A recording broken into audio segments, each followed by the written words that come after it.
to Aesthetic TV. I'm Stuart Brazell, coming to you from the stage of the Aesthetic Show in Las Vegas. Surgeries and other procedures for transgender patients aren't just for high-profile celebrities like Bruce Jenner, who ultimately became Caitlyn. They're happening all over the world, from Boston to Bangkok. Given the buzz surrounding Bruce Jenner's transition and the emergence of TV shows featuring transgender people, men and women from all walks of life have become hopeful that a new era of acceptance and inclusion may finally have arrived. But what exactly is involved, both psychologically and surgically, in transgender transformations? To answer this and other relevant questions, we're joined by Dr. Marci Bowers, a gynecologic surgeon based in San Francisco, who has extensive experience, both personal and professional, with the process of transgender transformations. Dr. Bowers is quite unique due to the fact that she underwent a transgender transition early in her own life, and we're very honored to have her here. Welcome to Aesthetic TV. Thank you very much for having me, and thank you for bringing up this important topic. Now, later we will have an opportunity to talk with some people that have extensively explored the transgender journey themselves. But first, I'm curious, what is the appropriate terminology to describe the transition process? I've heard transgender, transformation, gender reassignment, even gender confirmation. What is most appropriate? Right, the language keeps shifting, and that's part of the confusion. But I'd call the transition process gender transition, and the surgical process gender confirmation, or what I like better, gender affirmation surgery. And what can you tell us about your own personal journey and how that relates to your patients and just that whole experience? Right, well, of course I was assigned male at birth and had a reasonably normal upbringing in the Midwest. Went to college and medical school, was a doctor, practiced in Seattle then for 12 years, delivering babies during that time, but about 2/3 of the way through, I went through my own gender transition, as you mentioned. And of course, when I later learned the techniques of gender affirmation surgery, I had an advantage for patients in that I understood what they went through, so I had a special kind of empathy. No, it's incredible. And as you've gone on this journey, what are questions that a lot of people ask you that you find people want to know about you personally? Well, I've had the range of experiences, depending on how much they know me. They'll ask almost anything, but anything from, do people ever regret their decision? I get that a lot. Is there anything you miss? Now, I understand you brought some personal pictures with you today to kind of walk us through your journey. Yes, I thought they might be helpful to see where I've been and where I am now. So this first one. Well, of course, me as a little guy, looking through the back door, which was in our first home near Chicago, and then with my father, who passed away about 7 years ago. So, tender moments. Yes, of course. Let's take a look at the next picture. Oh. So the left is me holding a skull, of course, as I was in medical school. And then on the right, my right, that's me graduating in my university gown from the University of Minnesota when I graduated from medical school. And you know medical school gives you a big smile. And then this one. Glad. My daughter Julia, who was then about 2 years old, and I believe this is at my parents' home in Florida at the time. What a cutie. Of course, they're looking, fairly macho, I mean, if I might say. And of course, these are the pictures, these are my staff photos from the clinic I was in the 1990s, with me on the left, in, as I say, BC, which is before change, and then AC after change on the right. That time period between those is about 1.5 years. That's incredible. It goes quickly. Hormones are powerful, and then of course a couple little aesthetic surgeries, and it makes a big difference. Absolutely. And then this. Well, of course the ubiquitous 1990s family Christmas cards. So they're on the top in the tulips beforehand, and then on the bottom, after transition, we all remained together, and so that picture was taken in Yellowstone. I gotta say, for family Christmas photos, those are both great. And of course, the bottom on the bottom, it says "United We Stand." Yes, So I love it. yeah. And this looks like fun on the So beach. in Mexico on the top, that was all of us vacationing. And of course, BC down below, before change, me with the two girls, Julie on the right, Andrea on the left. A lot of fun, good memories. Yeah, it looks like good times.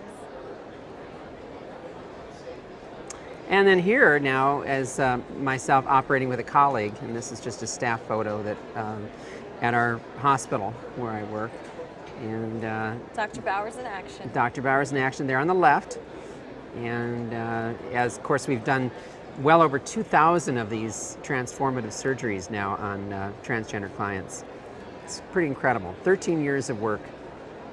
Well, thank you so much for sharing such a personal story and these beautiful photos. And let's pretend I'm a physician interested in offering transgender cosmetic procedures. What approaches do you recommend to properly assess prospective transgender patients? Well, I think the first thing is that physicians and providers of any sort, whatever discipline, need to just put away their assumptions about transgender persons. They're not drag queens. They're not trying to fool people or shock people. These are people that have genuinely deep-seated and long-held viewpoints that they were basically born in the wrong body. And so as a provider, you're there to help them. So in assessing people, you just want to make sure that they're of sound mind and body, and that they're aware of what are the consequences of the procedures we perform. Some are reversible, but many are not. And patients have to have a good understanding of what that potential is.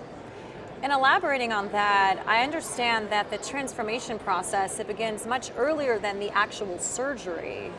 Well, that's true, and we often say in the business, the surgeries don't make the man or woman. It's really how they present and how they carry themselves in public. And when the public accepts you as a man or as a woman, even if you were born the opposite, that really is your transition. But the surgeries that we do, the aesthetic procedures we do, help augment that, help make it easier to pass in the world as the gender you desire yourself to be. So once you're going to transition, this is a choice you've made, how do you find it is for people to share that with their families and their friends and people in their lives? Well, you touched on a huge topic, and that is that for the person going through it, it's very euphoric in a way that you can finally be yourself. But gender has a huge impact on the people around you. And for example, you see that with Caitlyn Jenner. You saw how the family, was really, in a way, they were hurt because they lose someone they loved. Even though they get someone who is the same person, it's a different person just based on gender. So it takes a lot of support, a lot of love, a lot of understanding, and a lot of patience. And then, of course, another big factor is the financial part of this. This is not something that is inexpensive. It is not for the faint of heart, not for the unaffordable. Now, fortunately, insurance coverage is much better at covering these sorts of procedures, especially the genital procedures, especially the medically necessary procedures. And that now, in many cases, can include facial feminization for the male to female populations. Breast augmentation even often is covered. But for many, in many parts of the country, it still requires a deep financial pocket. So yeah, be prepared. These can be upwards of tens of thousands of dollars of total cost. And I'm assuming that some people might go to some risky lengths to try to get things done when they can't afford to do it the right way. Well, there are alternatives, and one of those is medical tourism, where patients are leaving the country sometimes to go to places where their dollar goes a lot further. Now, we believe in our practice, for example, that we offer a product that's better than what you'd get overseas, and for the most part, that's true. I mean, American work is very solid, but it's a matter of life and death sometimes for patients. So they really have to go where they need to go to get what they need. So do most of your patients that are transitioning, do they ultimately want to go through gender affirmation surgery? Well, gender affirmation surgery, as you know, includes a variety of surgeries depending on if you're female to male, which might include things like, breast removal, mastectomy, or even an Adam's apple placement. But not always genital surgery for female to males. And there's a variety of reasons for that. Many are afraid of complications, it's expensive. For the male to females, though, it can include things like facial feminization, where you need to change the bony structures of the face, like the nose and the jaw occasionally, to breast augmentation, to sometimes hair transplantation. Skin can be an issue. So there's a lot of procedures these individuals may seek to go through to affirm their gender. So this is a process that to get to where someone wants to be, it can take years and years. Generally, it does take years and years. Occasionally, patients are able to fast track it through, but often there are shortcuts taken, and buyer beware. I think don't rush things should be the message. Yeah, do it right, do it once. That's what we say in our business. So even though these are elective treatments, don't the patients feel like they have no choice but to fulfill their gender identity? Well, I really think they do. This is something that just does not go away, and which is one of the reasons why there is almost never regret about this surgery. In fact, I would propose these surgeries have the least amount of regret of any surgery known to mankind. I mean, they really are deeply held, long-term beliefs on the part of the patients that mandate that they go through these things. And what types of surgeries are performed? So for female to males, they're usually top surgery or chest surgery typically is the mainstay. And then bottom surgery, only 10 to 20% will actually ever go through that, partly because they're comfortable with their old anatomy, and partly because the surgeries that are offered, phalloplasty or metoidioplasty they're called, which is basically creating a male penis from tissue that's not necessarily genital tissue, has complications or potential complications. And for you personally, what are the most satisfying aspects of working in this unique area? Well, it's amazing. I delivered babies for 20 years. I mean, but when you tell someone that their genitalia finally matches their sense of gender identity, it's very powerful. And so that sense of relief that you're able to provide someone who has struggled against this their entire lives in most cases, it is very comforting to be able to offer that. Yeah, someone feels that they're in their own body finally. Finally, How right? empowering is that? It really, really is. But patients have felt this way from such an early age. We know that by age 5 or 6, most people have formed some sense of gender identity, and most of these transgender patients already have that feeling of not belonging in their own body. When we come back, we will meet some young women who are well on their way to achieving their gender identity goals.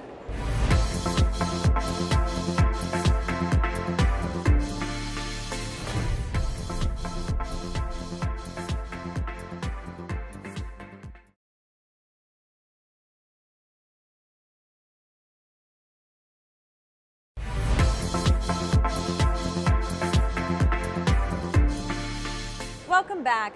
We are joined by 3 ladies who are truly embracing their transgender lives in a very public way.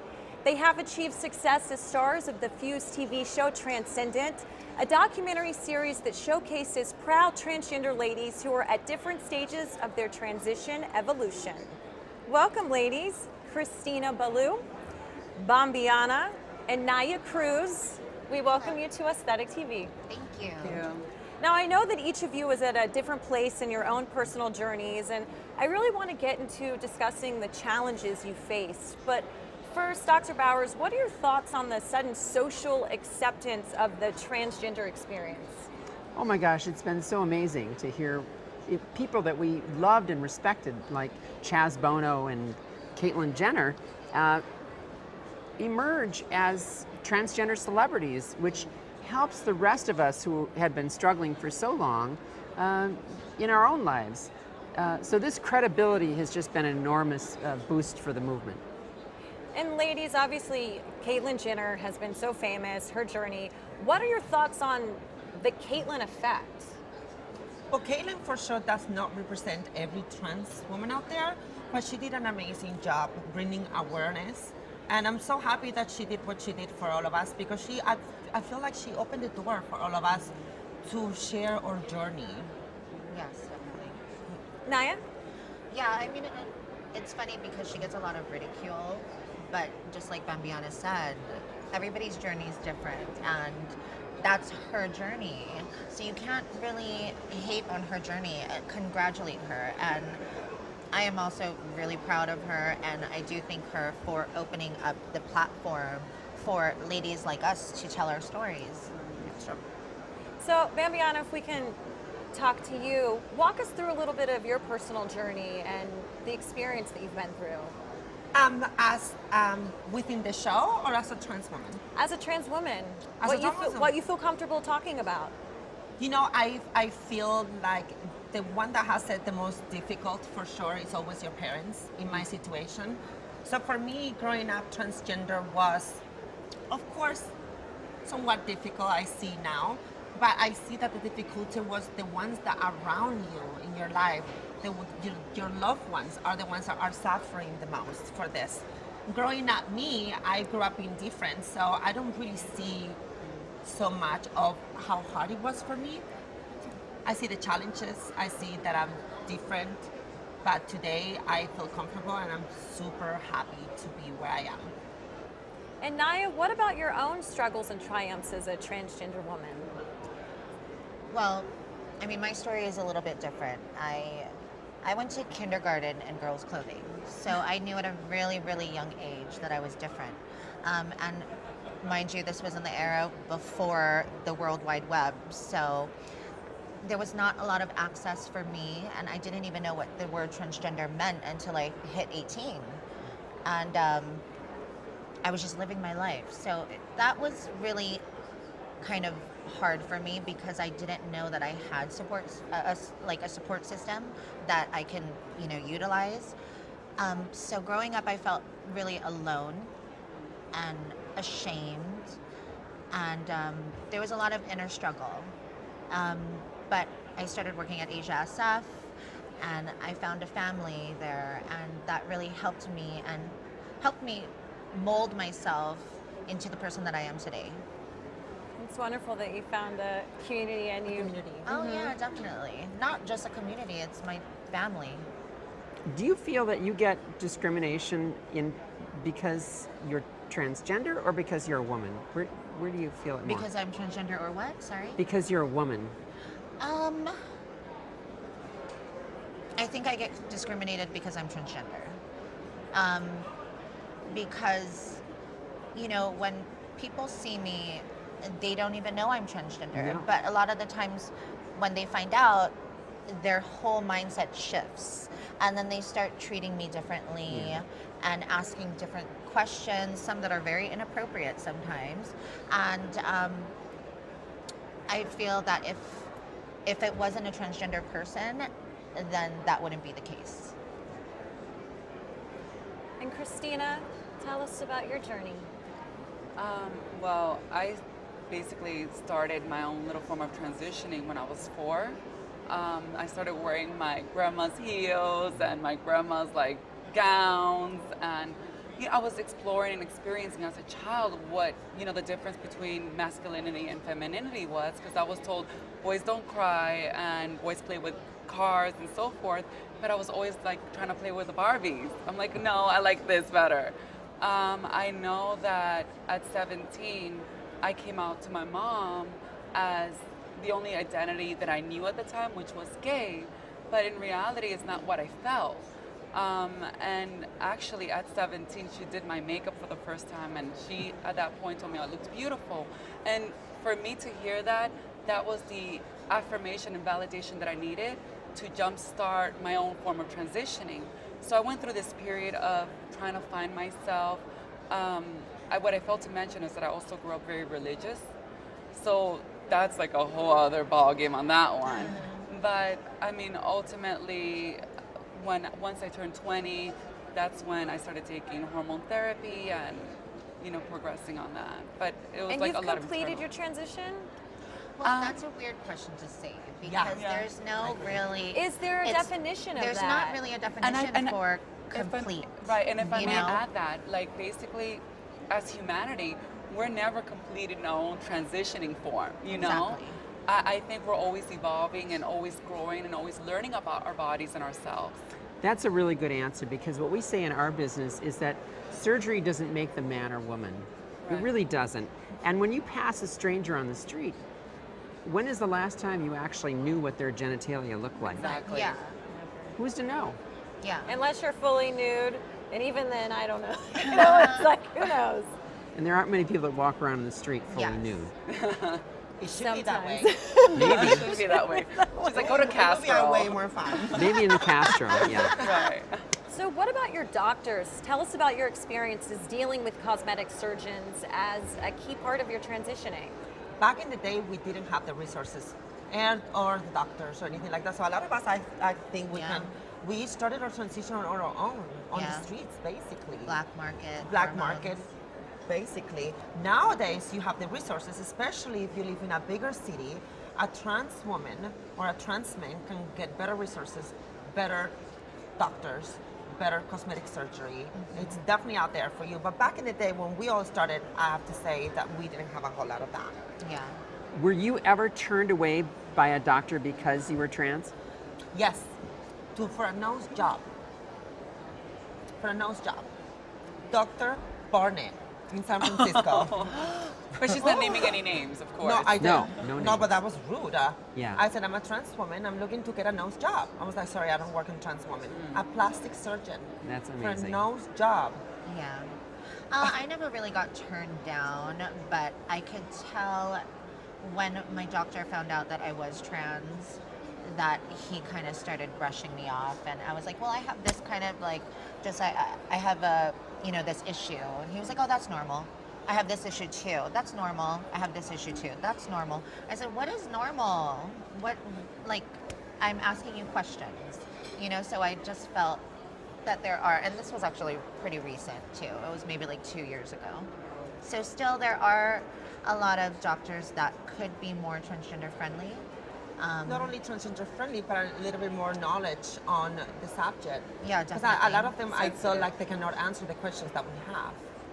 So Dr. Bowers, what should a patient look for in finding the right doctor for them?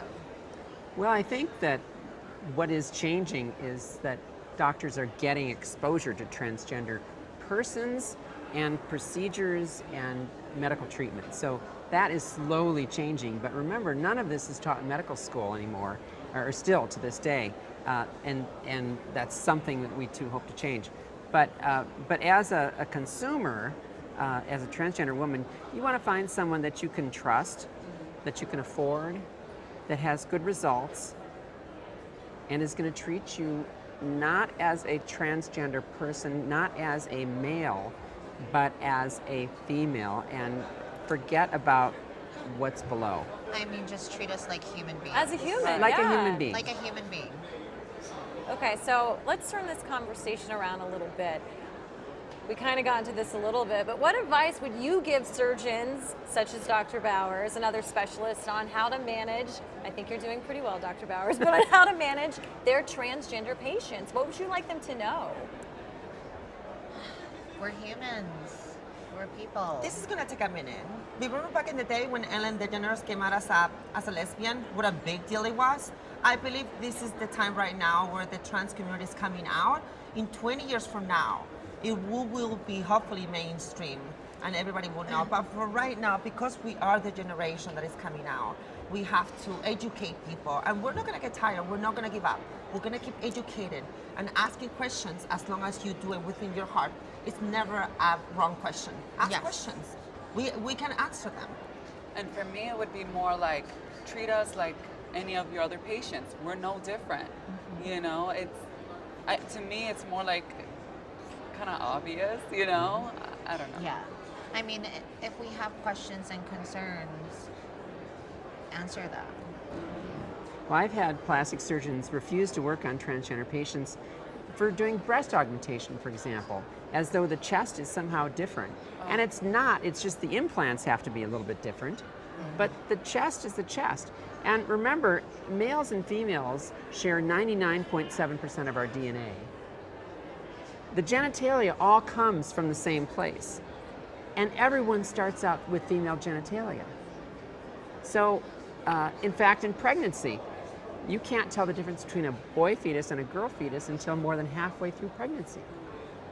So, we're all from the same tissues. We're all from the same soup. So, treat us the same way. Being trans is definitely not a choice. That's for sure. If I would have a choice, I would choose to live a regular life where I can blend in. I didn't want to put my mom through what I have to put her through.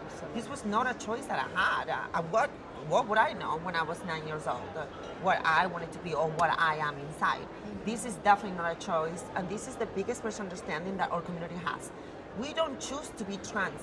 We are trans. We were born trans. What is the best advice you would give to someone who is going through their own journey and maybe they're scared to tell anyone and don't know what to do? I've always said that moving to a bigger city is going to make your life easier because you have the resources. Definitely. Yeah, but I mean, even in any city though, there is going to be an Some form of LGBT community, some form of like resources that they can use. They just have, and now the World Wide Web, Google, you can Google it. And also just don't give up, don't doubt yourself, don't listen to what people are saying and judging you, because at the end of the day, you have to love yourself, and that's all that matters. I think for me it would be more like your support system. You know, I know that like a lot of us, when we started our transition, we weren't alone, you know? I didn't have any role models or someone to look up to. So I think what I did have was someone to talk to, you know? And I think it's finding that person or persons that you feel comfortable, you can really have this kind of discussion with, that you can trust. And then also try to build your own form of resources, like where can you go and all that kind of stuff. And not everything is a struggle and a fight. We have a lot of good times. Trust me. Being me today, being us today, is not always a constant fight. You have your own TV show. We have our own TV show. We love each other. We live in a major open-minded city. We have a lot of fun times. So not everything is dramatic and sad and a fight. No, it's not doom and gloom. And that's an important thing to teenagers, so many of whom, there was a study in 2009, 40% of kids at one point had attempted suicide. So to young people, don't hurt yourselves. Look to the future. Find one of us. It gets better. It gets better. Definitely. It gets better and better and better and better. And better and better. And plastic surgery. It gets better and better and better. Can I just close on that? Because I was one of those that was suicidal at one point, and also the fact that it had to do a lot with my religion, that I just felt like I felt alone and abandoned, you know? And now I think once you start living your truth, you feel much more liberated. And it's a liberating feeling that I have now with myself. And finally, before we say goodbye, what can we expect in season 2 of your show? A whole lot of drama. Seriously, drama. A lot of drama. But not because I don't believe it. Not because we're trans women, it's because we live in the show business. I mean, at any show business, any entertainment business where you put a bunch of women in a dressing room, naturally you're gonna get drama with any woman. So you're gonna get that from the show business part of it. And not sister because we're rivalry. trans women, right? Of course. Well, I hope to have some fun with all of you in Vegas. I'd like to thank our guests for coming on to discuss one of the most thought-provoking trends in medical aesthetics. For Aesthetic TV, I'm Stuart Brazell. Stay tuned and stay beautiful.